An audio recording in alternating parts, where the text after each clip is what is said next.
Alright guys, sa mapagpalang araw sa inyong lahat, meron tayong saganang mamamayan dito kay sa ating Senator Marcoleta, no?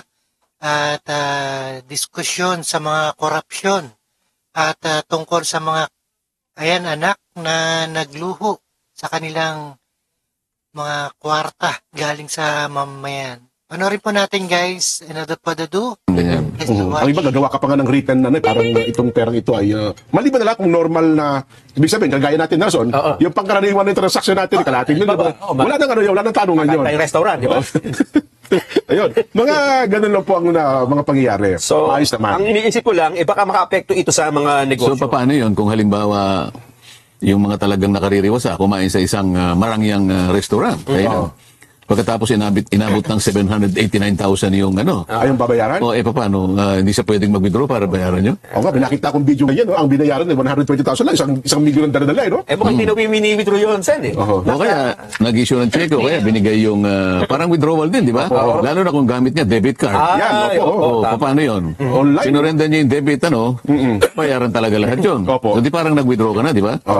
Kaya lang doon, mapapatunayan na talagang ang bill nila, may transaction talaga. Bagamat talagang ubod na laki. Pero grabe naman po mong 789,000. Oo. Pagtas sasabihin niya, putong-puto naman pala, sabi niya.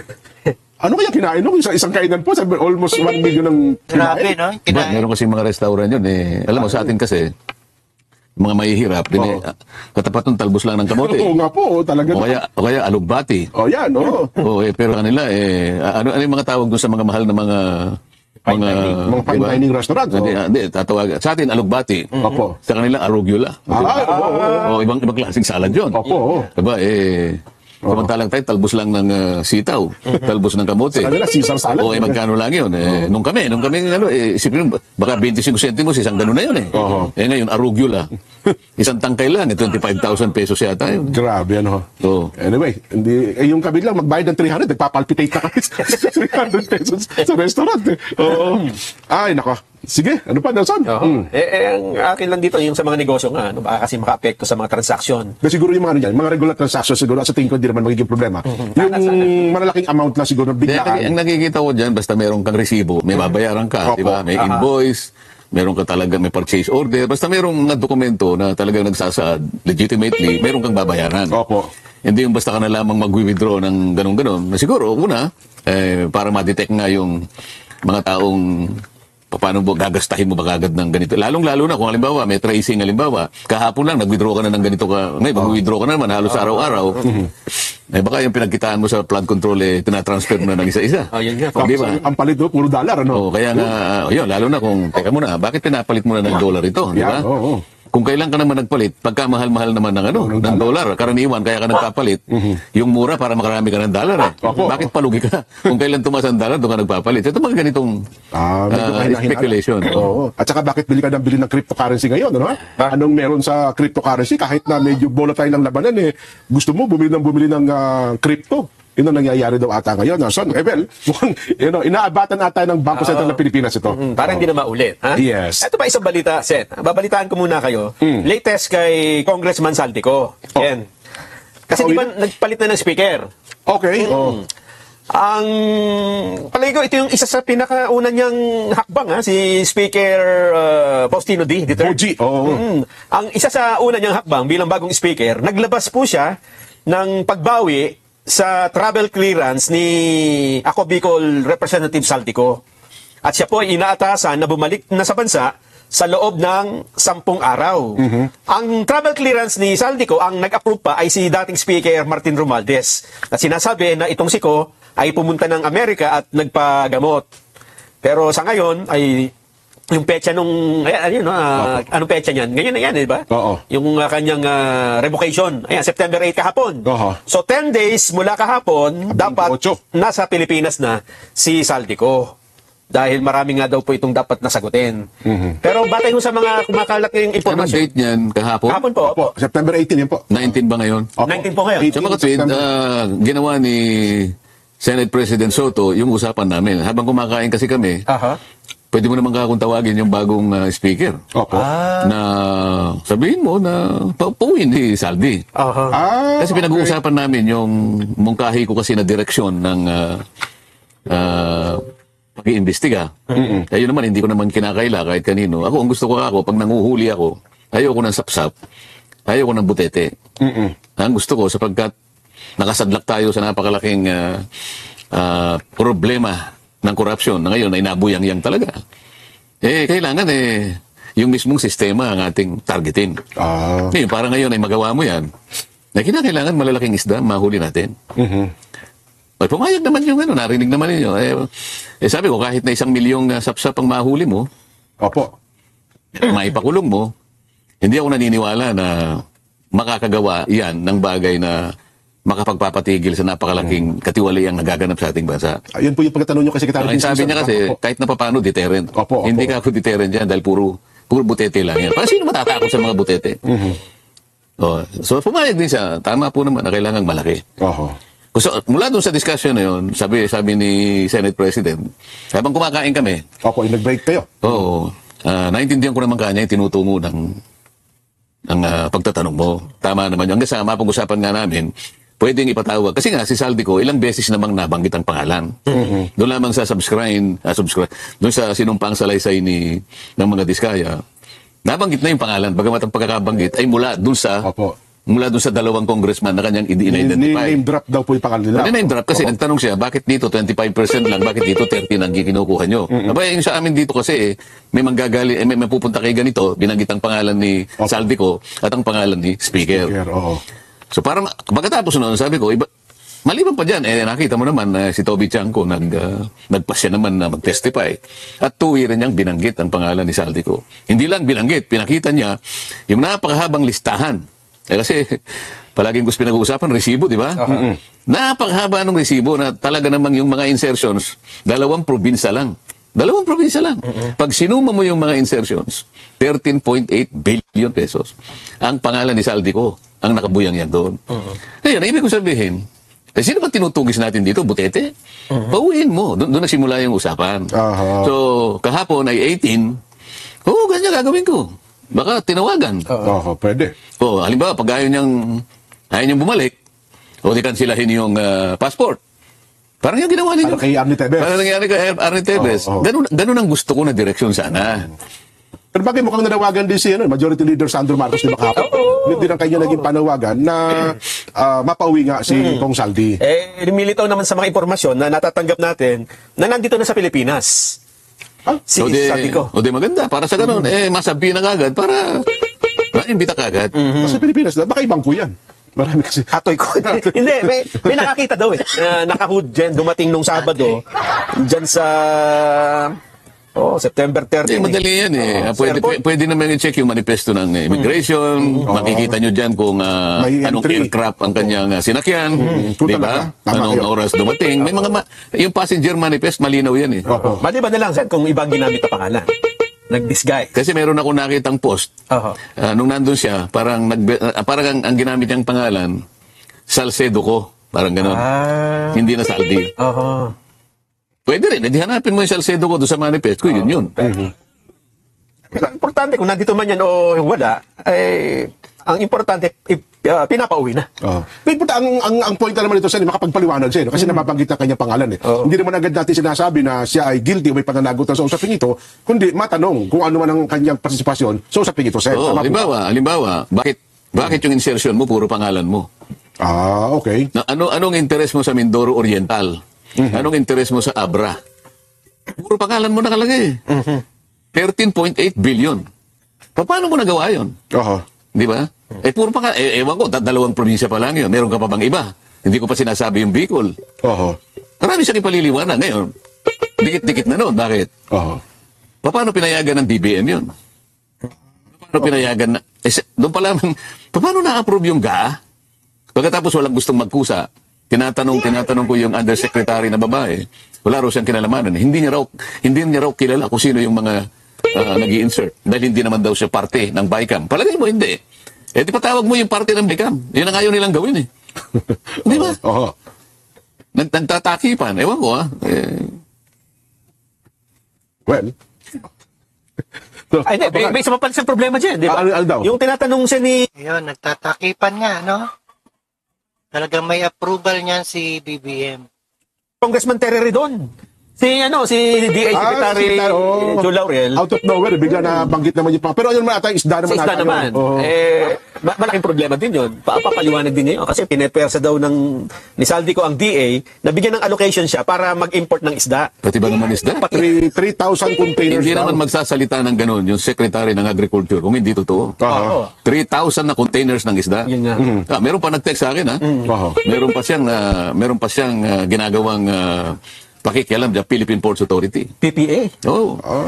Meron ding sinabi sa akin, yung Secretary of Justice, hindi ko muna sasabihin dito. Oo. Ang dami palang sabit. Secretary of Justice mismo, boy, ang salita. Hindi ba magkausap kami kahapon? Opo. Mamaya, kukwento natin yun, pero hindi na muna natin ibubulgar yun. Sapagkat, Kung naman, matsaka-matagal natin kaibigan yung Secretary Boying, saan, di ba? Oo naman. Wala naman doon ang issue eh. Pero Jen, nating ano yan. Jen, hindi yung usapan ni Secretary Boying Oo. at ni Sen ang gusto kong malaman kundi yung usapan nila, Yan ang hinihintay ko. yung usapan nila Yun ang sinabi ko kahapon eh. Oh. ni Yun ang inaabangan ng marami. Alam niyo ba, Sen, tumanggap ako ng 1,000 text Aha. mula sa iba't ibang mga reporter, sa mga kaibigan natin sa Senado, sa Kamara, sa Malacanang. Abangan nyo sa palatuntunan sa ganang mamamayan. Alam mo akong sabihin ko sa inyo, di ba, una pa kayo? Ito na. Oo. Ano ba ang pinag-usapan nyo ni Ma'am Edna? Sen. Ayun. Oo. Tungkol saan? Ang dami kasi, tungkol saan? Sa masanda pa lang binasabi mo? Yan ang kasi yun ang nasa isip ko. Ano ba nasa isip mo? Yun na nga, yun na rin talaga. Kay Ma'am Edna. Kasi Opo. ang pinag-usapan namin, dahil nga, di ba, nagtatanim ako ng lettuce, di ba? Opo, oo. Lechugas. Lechugas, opo, oo.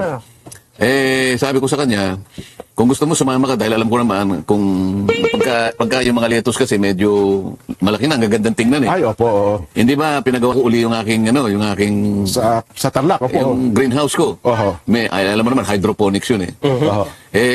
By this time, 20 days old na yung aking mga lettuce. Oo. Hindi ko nga naibigay si Direk, pasana naipasinag ko na naman dito. Iingitin ko na naman si Nelson dito. Ganda Eh. Hindi, padala sa atin yan, no? Para si tagapag-alaga niyo doon. Si Briggs. Si Briggs. Oo, kung nakikinig si Briggs, Briggs, i-text mo isa mo sa akin, ha? text mo kay Direk ka mo Ayan, para maipakita natin yung bahagi na yun. Ayan, oho. Yun namang ilang portion na mapagtatamnan pa, tatamnan ka na naman ng kamuting baging. Oo. Kasi binibili yung mga baging. Yun ang sinabi ko yun ang kinukwento Yung ko. talbos pa lang, pala malaki na. Edna. Baka gusto mong sumama sa akin, makita mo naman kasi alam ko gusto mong nakikita yung mga lettuce. Alam mo kasi pagka nandun yun, natetempt siyang kumuha na kagad eh. Yun ang gusto niyang ilagay doon sa burong isda. Oh, yun ako, kasarap nun, no? Tsaka yung, meron kang, problema. Isip-isipin mo. Di ba? Opo, ang problema sa Germany, dito by chairman lang tayo. Ang problema sa inyong dalawa kasi, tismoso kayo eh. Ang sabi ng ICI sa kanilang statement, from the very start, Mr. Hernandez answered all questions freely and voluntarily without evasion and showed full cooperation. Ayun, oho. Unahin muna natin yung mag-asawa na pala itong humarap. So silang dalawa no, sa mismong, ito ba yung bahagi na napag-usapan nyo with Secretary Boying Rimulya kahapon sa Senado? And bigyan natin ng konteksto ito. Sige po, oho. Nung ako pa ang chairman ng Blue Ribbon Committee, if-inload ko yung idea na para sa ganun, ay madali tayo at matulungan nyo yung Estado, particular ang Blue Ribbon Committee, na ma-resolve natin ito kaagad kapag palabas tayo ng talagang mga mastermind dito. Ipinload ko yung idea ng Witness Protection Program. Yun naman kasi ay nandun sa batas na sinasabi sa lahat ng pagdinig ng legislatura kapag nakita ang pangangailangan ng testimony at sa kagustuhan na rin naman ng testigo, siya ay pwedeng mag-apply ng witness protection. Okay, opo. So kung muna sa batas, sabi ko sa kanila, dito kung sakasakaling mag-qualify kayo, pwede pwede na hindi na kayo masailalim sa criminal prosecution. Siguro kako ang pinaka mangyayari diyan ay yung civil aspect lang. Na pagdating ng araw, mari kayong magbayad o magsoli na lang sa pamahalaan. Yun ang pinload ko nung ako'y chairman. May kumagat doon itong mag-asawang Diskaya. Opo. Ngayon, lumabas ngayon yung sinumpang salaysay. Na doon, Yung binasa nila. yung binasa nila, 17 members ng Congress ang nadoon. Opo. At 10 individual naman, yung iba private, yung iba naman ay kawani at opisyal ng Ng DPWH. DPWH, opo. So yun ang nangyari. Kaya lang, dahil napalitan na nga ako, di ba? Hindi naman napirmahan nung pumalit na Senate President yung endorsement letter ko para nga makapag-apply siya na witness protection under the witness under, protection program. Opo. Nag-iba nga yung Leadership. leadership. Hanggang sa mga pag-usapan nga na nagsalita ang ating SOJ na sinabi niya, hindi ko tatanggapin yung mga yan. Opo. Kasi kailangan magsoli ka muna. Ayun. So nagkaroon ng konting problema doon at yun naman ang pinagbatayan ng bagong Senate President na akala mo yun ang totoo. So kailangan i-point out ko na doon po sa pag-apply ng Witness Protection Program, wala kang kailangang isoli. Para mag-qualify. Kasi nag-a-apply ka pa lang. Yes po. Kung sakasakali matapos ang kaso, halimbawa, na pinasimulan ng isang witness, state witness, halimbawa, ito'y tumuloy-tuloy. At talagang nagamit yung kanyang testimony, merong naparusahan, nakita natin yung mga malalaking isda, at pagkatapos sinabi naman ng gobyerno, hindi ka naman makakaalpas naman sa pananagutan, meron ka rin namang civil liability. Nakwenta namin na meron kang pananagutan kasi yung mga project mo, kulang-kulang, dinetermine namin, kinuwenta namin, ito yung isosoli mo sa gobyerno. Doon pa lang siya magsosoli. Kasi, Pala proseso. kasi nagamit na natin siya eh. Hindi ka makapag-identify ng malalaking isda kung wala yung testimony niya. Walang gusto eh. Ang katapat nun, yung hindi mo lang siya madidemandang kriminal. Hindi na siya kasama doon sa pagkakakulong. Pero yung pagsusoli, andun pa rin. Nandun pa rin yun. Kaya nga sinabi ko, later on, pag nag-establish na meron kang pagkukulang talaga, nung masuri, maring wala kang ghost project, ngunit yung 10 naman na ginawa mo, dispalinghado, babayaran mo ang gobyerno. Yun pala ang proseso. Yun pala ang Ang kaso, sinabi kasi ni Secretary Remulla, yung pa lang sa aplikasyon, magsoli ka na. Magsoli na. Wala pa kang, hindi pa nga nagsimula ang kaso na isosoli niya. Na sinusugan naman. Sino magdidetermine kung magkano isosoli? Na sinusugan naman po ng Senate President. Hindi niya sinusugan. Parang ginamit niya. Ginamit niyang dahilan. Yes. Mabuti na lang, nung muling magkausap, nandun naman siya. Iba talaga pag attorney nagsalita, no? Talagang may alam sa batas. Nagdispensa naman siya. Sige, ganito na lang gawin natin. Nandito na ako. Pwede ko ba silang makausap na ngayon? Sila na yung nagkaintindihan na, sige bukas, kayo mag-asawa, pumunta na sa Department of Justice para makaano kayo sa proseso. Ito na nga po yung Ito nga yung nangyari. Ayun, okay. So mga tweet, gusto ko lang sabihin, nasa proseso pa lang ako, kung sakali sila yung makapasa at maging state witness, magamit, o baka sakali, ma-resolve natin ang maraming problema na nakaukol dito sa flood control anomalies na ito. Di ba? So, maaari magtuloy-tuloy po yung kanila. Kasi doon sa huling pagdinig... Kung sila ipapasa at magagamit. Kasi yung application, isa pa lang yun. O di nakapag-apply, di pumasa.